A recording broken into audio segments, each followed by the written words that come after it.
नमस्कार, मैं रायसा और आप देख रहे हैं द ऑटरिंग। हॉकी के महान खिलाड़ी या ये कह सकते हैं हॉकी का जादूगर मेजर ध्यानचंद को कौन नहीं जानता। उनके बारे में जितना कहा जाए उतना ही कम है। विरोधी टीमें भी उनके आगे अपना सर झुका लेती थी।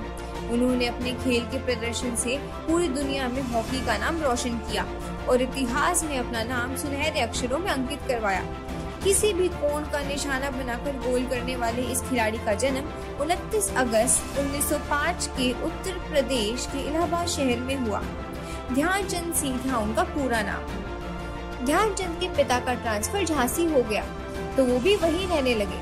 पढ़ाई में ध्यान ना लगा जिससे कि वह छठी कक्षा तक ही पढ़ पाए। उनका मन हॉकी के खेल में ही लगता था। वो पेड़ की डाली की हॉकी और कपड़े की गेंद बनाकर खेलते थे। हॉकी का खेल देखने के भी बहुत शौकीन थे।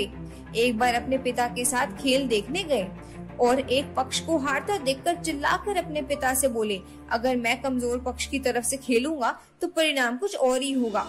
तभी एक अफसर ने, जो कि उनकी बातें सुन रहा था, खेल के मैदान में जाने की उनको इजाजत दे दी।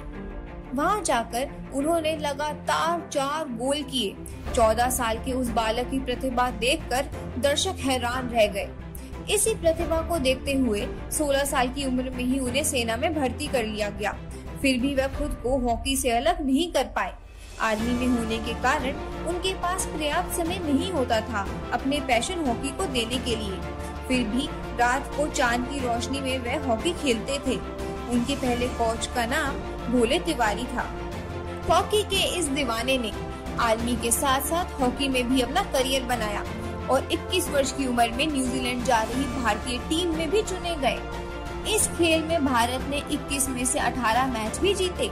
23 वर्ष की उम्र में 1928 में एम्स्टर्डम ओलंपिक में भारत के सदस्य के रूप में भी चुने गए और भारतीय टीम ने जो 4 मैच खेले उसमें से उन्होंने 23 गोल करके स्वर्ण पदक जीता।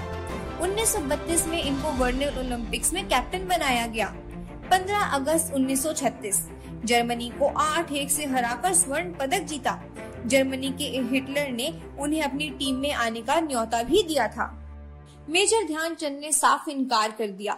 1932 में 37 मैच खेले भारतीय टीम ने और 338 गोल करे, जिसमें से 133 गोल अकेले मेजर ध्यानचंद द्वारा किए गए थे, जिसमें 11 पर तो मेजर ध्यानचंद का नाम लिखा गया था। इंटरनेशनल गोल का रिकॉर्ड भी ध्यानचंद के नाम है। कोई भी हॉकी खिलाड़ी इतने गोल अपने पूरे जीवन में नहीं कर पाया है जितने गोल उन्होंने अपने हॉकी के जीवन में कर दिए हैं। सबसे रोचक तथ्य कि उनकी हॉकी को हॉलैंड में तोड़कर देखा गया कि कहीं चुंबक का इस्तेमाल तो नहीं किया गया है उनकी हॉकी में। जापान में उनकी हॉकी का प्रयोगशाला में परीक्षण भी हुआ कि कहीं हॉकी में गेंद का उपयोग तो नहीं किया गया है।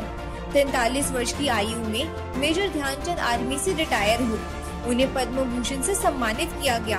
उन्हें राजीव गांधी पुरस्कार, अर्जुन पुरस्कार, गुरु द्रोणाचार्य पुरस्कार और भी कितने, यहाँ तक कि वियना के एक स्पोर्ट्स क्लब में उनकी एक प्रतिमा स्थापित की गई है जिसमें उनके 4 हाथ हैं और चारों हाथ में एक स्टिक पकड़ी हुई है। भारतीय ओलंपिक्स में उन्हें शताब्दी का खिलाड़ी कहा गया है। दिल्ली में एक स्टेडियम का नाम उनके नाम पर रखा गया है, पर अफसोस कि भारत को 3 दिसंबर 1979 को इस महान हस्ती को खोना पड़ा। ध्यान सिंह से ध्यानचंद होने का एक अपने आप में सम्मान था उनके लिए, जो उन्हें लोगों ने चांद का दर्जा दिया।